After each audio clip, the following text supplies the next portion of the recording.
So can we come up with some ideas of how can we set the scene? Can we just basically write what the prompt says over again?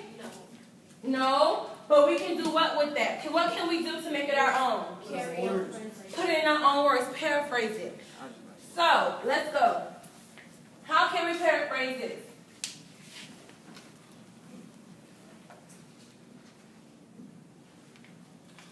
Let's think about it. In the United States, what's really important to us? Money. Sports. Right? You can say money, but most people make their money off doing what? Sports. Basketball, football, hockey, right? So, how can we say something that is going to introduce our reader to our topic when thinking about sports? You guys watch sports more than I do, right? So, can we not say that? Very good. Because sports, don't write anything, is important.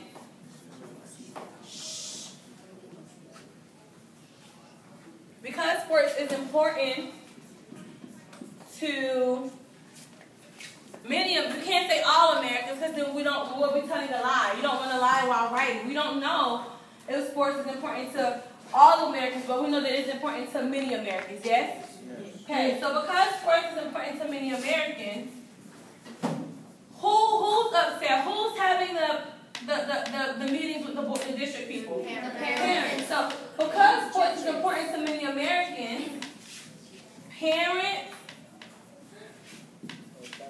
and teachers are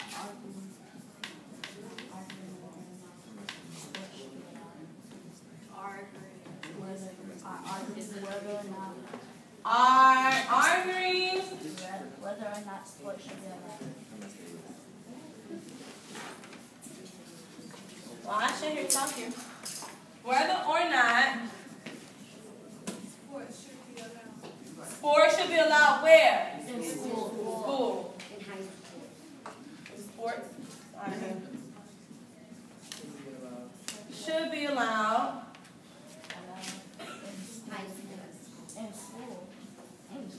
In school.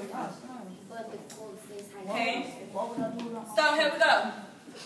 So we set the scene. We introduce to our reader what our topic is sort of kind of about. Yes or no? Yes. All right. So go ahead and write that under the B section of your outline. We already got our hook. This is part B. So because sports is important to many Americans, parents and teachers are arguing whether or not sports should be allowed in school.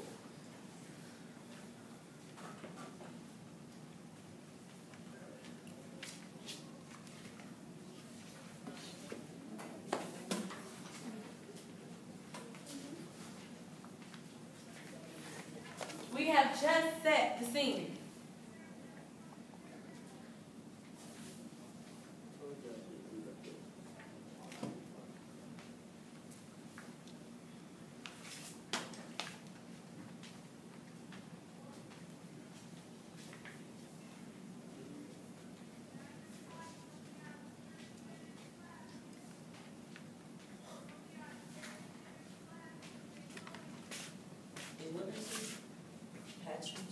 Where? Right there, patches. Because sports is important to many Americans, parents and teachers are arguing whether or not sports should be allowed in schools.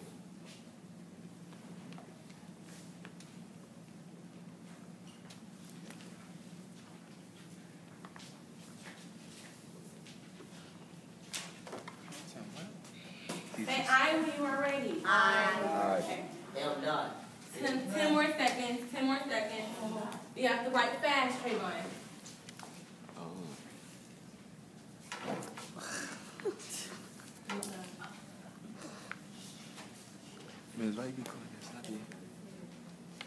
Alright. Are you ready? Aye. 10 seconds. 9 seconds. Start us go.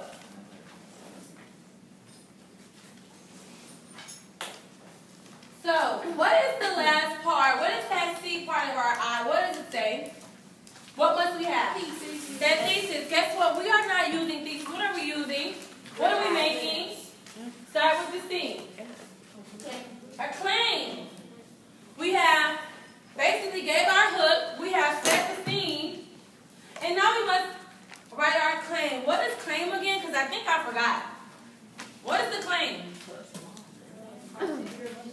Your opinion, your situation, your side of the argument. Right? And as a class, what did we decide we were in favor of? That there are School is beneficial for students. School sports are not beneficial for students. Now, one thing about Part C that claims is that you give your position on the argument along with your reasons. How many? I don't know if you guys can recall. How many reasons did I tell you guys you must have? 2. Thank you, Jesus. 2 reasons, okay? So we're going to state our position while giving our 2 reasons. So, here it goes. Sports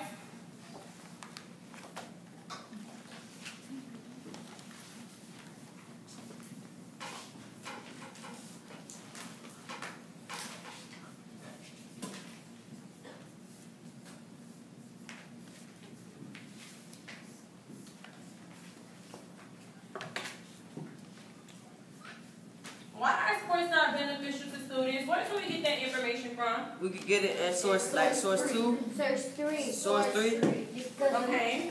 I like the fact that you guys are calling your sources out, but let's think back to what we did leading up to today. We read sources, right? Yep. And we also did our end products. In our end products, we basically said why sports are not beneficial for students. What was one reason that sports was not good for students? What was it doing to their academics? That they were losing their in class.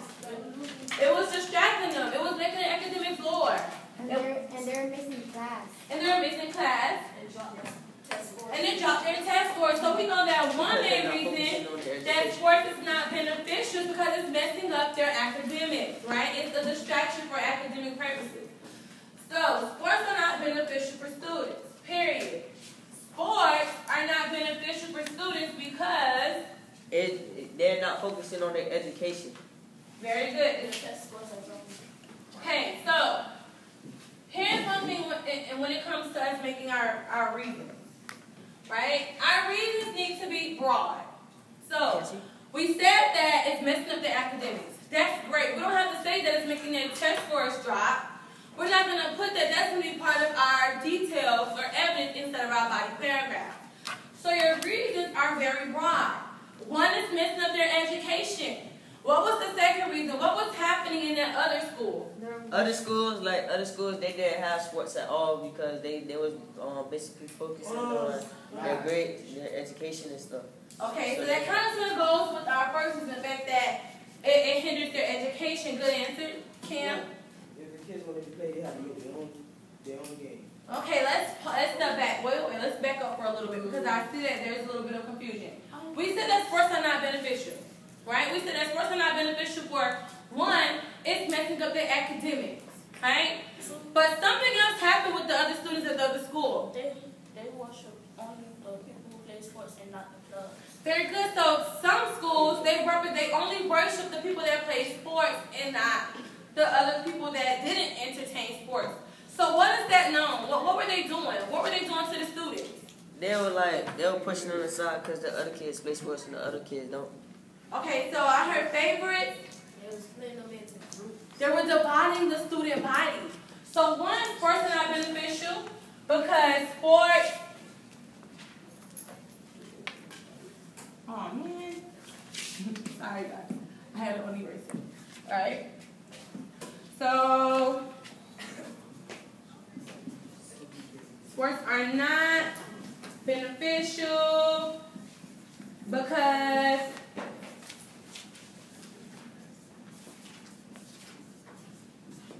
it distracts educational success.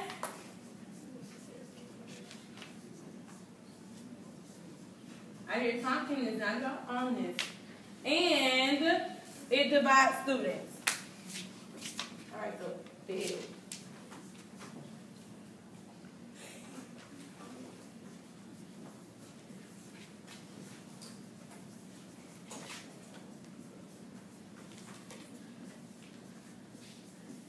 Alright, so here we go. Sports are not beneficial to students. Period. That's a period. We said what we're in for. Sports are not beneficial for students. That is our position. But we can't leave it like that. We must include our reasons. So you'll start the next sentence. You should be writing. Sports are not beneficial because it distracts educational success and it divides the student body. Okay. So again, sports are not beneficial to students, period. Okay? Sports are not beneficial to students because it distracts educational success and it divides the student body. What do you mean by divide student body? Okay, so let's do a question. Answer his question, Julia. It divides the sports from the non-sports students, like the clubs and the sports. And how do we know? Where do we get the information from? The text. The story. When we read them, when we analyzed our text and our sources, it told us that some students who play in sports and some schools, that's all they worship. They didn't care about the other students. They didn't care about academics. Alright, so we all together? Yeah. Alright, so we just did together our outline. Okay? Now, I'll wait because I hear talking. Okay? We just filled out our outline, our introduction. Alright? So, and Ms. Gray had the same exact thing. How can you open a school that does not have sports and expect the students to have a shot at being successful? Yes, the mother of a potential junior Wisconsin high school student. This was my hook. Okay? I'm trying to show you guys how important the outline is. Because everything that you have on your outline is going to make up your first introductory paragraph. That was my hook. The idea of not having sports has raised many eyebrows of many parents throughout the state, which has caused parents to have meetings with district personnel. I have now set the scene. However, what parents do not understand is that sports are not beneficial to students. I have just started my claim. Okay? I had just started. This is when my claim starts. Okay? This is my claim to students. But I have to tell why sports are not beneficial. Sports are not beneficial to students because it affects their students' academic success and causes division amongst the students. I got all of that from my outline. My A, my B, and my C are my Roman numeral number 1. Okay? Does that make sense? All right. So guess what you guys are now going to do? Body paragraph 1. You're not going to do body paragraph 1. We're still, I want to make sure you guys understand, I'll wait, introduction.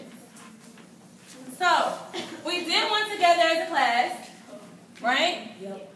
Now you guys are going to do one on your own. Okay? You're going to do one on your own. So flip your paper over to the next blank page. Together, I showed you I showed you my model of my first introductory paragraph. We did one together as a class, and now you are going to do one on your own. I am going to put 10 minutes on the clock. For 10 minutes, you guys are going to work independently, making your own introductory paragraph. So I used the quote, I used figurative language. We can no longer use those two as a hook. You have other options. Are we clear so far? Yeah. So using your other options that you have left from your opening routine, you guys are going to now start your own introductory paragraph. Are there any questions for Ms. Green? No. Okay, I am going to walk around in circle to make sure that you guys are getting it. You guys have 10 minutes to work silently on your own, creating your own introductory paragraph. You have my example and the one we just did as a class. Begin now.